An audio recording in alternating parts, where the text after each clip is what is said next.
언제나 신문에 좋은 내용, 정보를 읽어드리는 남자, 장두식 작가입니다.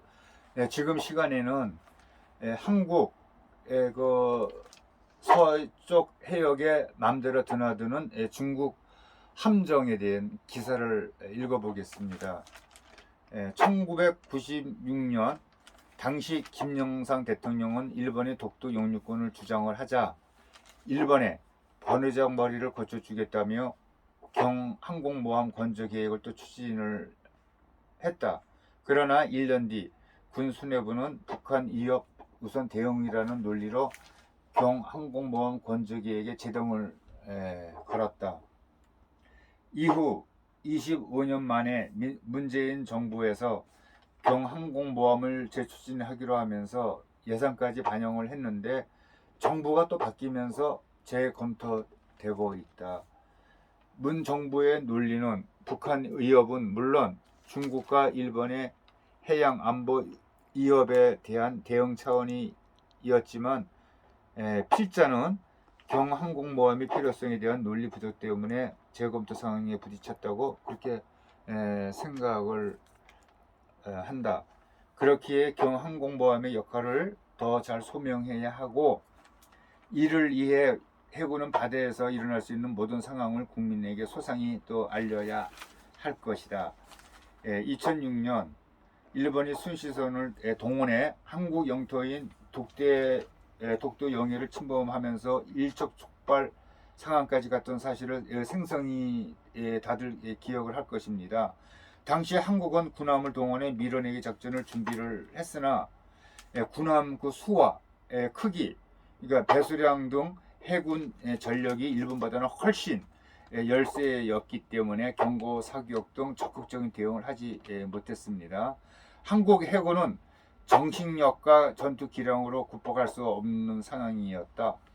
양국 함정끼리 어깨싸움 직전까지 갔을 때 미국의 긴급 중재로 이기 상황이 가까스로 종료가 됐다. 미국의 도움이 없었다면은 어떤 상황이 처리됐을지 아찔하다.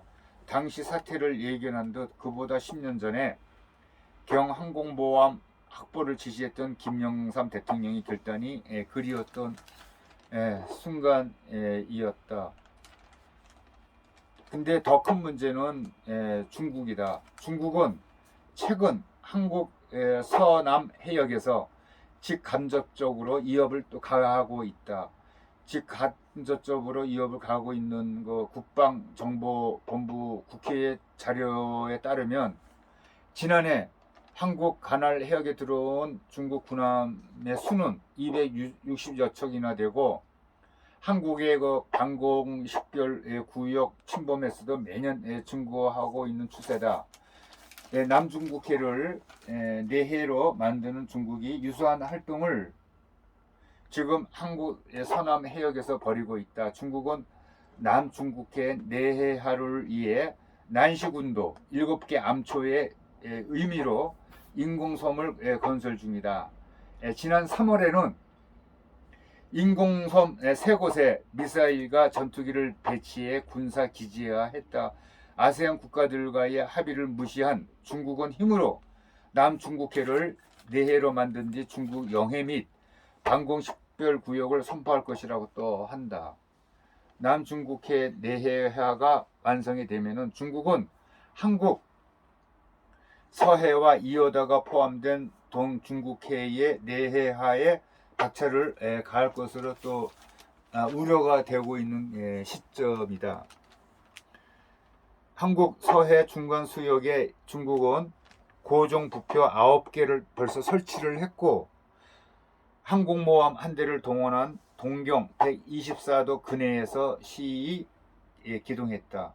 빈번하게 침범하고 2호도를 또 탐사해서 중국 지도에 표기하고 2호도 해상 항공 순찰을 아주 확대까지 하고 있는 실정이다. 한국 해군은 이런 상황을 있는 그대로 국민에게 소상히 알리고 이를 막을 수 있는 무기를 구입을 해야 한다. 한국 해군은 제2, 제3 함대가 서남 해역을 지키고는 있지만 정예화된 2만 병력 대비 운영 함정 규모는 중국에 비해 극히 왜소하다. 중국은 서해에서 6만에서 7만 톤짜리 항공모함 전단으로 한국 관할 해역을 장악하고 있는데 한국은 고작해야 3천에서 7천 톤짜리 구축함으로 대응을 하고 있는 실정이다. 경제력 세계 2위 중국과 같은 규모의 해군력을 보유하기는 현실적으로는 어렵다. 그래도 서해에서 중국 항공모함이 함부로 넘나들지 못하도록 항공모함 한 척이라도 또 있어야 되지 않느냐. 일각에서는 중국 항공모함에 대응하려면 항공모함보다는 또 가성비가 좋은 미사일 전력으로 무장하면 된다고 또 주장을 하고 있다. 그들에게 또 묻는다. 한국 영해를 무단 침범한 중국 함정을 향해 미사일로 선제 공격을 할 수 있겠냐? 아니라면은 필리핀처럼 중국의 암초를 빼앗기고 국제상설 재판소에 중재 신청을 할 것인가? 미국이 없었다면은 힘 한 번 못 쓰고 당할 뻔한 2006년도에 일본의 독도 연해 침범 사태를 해군은 상기시켜야 할 것이다. 한국 서남해를 내해로 만들려는 중국의 움직임은 제2의 독도 사태가 될 수 있음을 해군 수뇌부는 명심해야 하고 최적의 대응 전력이 될 수 있는 항공모함 건조 계획을 또 추진을 해야 한다. 이렇게 필자가 썼습니다. 그 필자의 생각이나 또 저 개인적인 생각이나 비슷합니다. 우리나라가 중국이나 또 일본, 나아가서 또 북한과의 대치 상황에서는 우리나라의 해군력을 증강을 시켜서 뭐 함부로 넘나들지 못하도록 해야 되지 않느냐, 그런 생각을 가지고 있습니다. 그러기 위해서는 정부에서 강력하게 정치권에서 해군력 증강에 힘을 쏟아야 될 때가 아닌가, 그렇게 결론을 내리고 싶습니다. 감사합니다.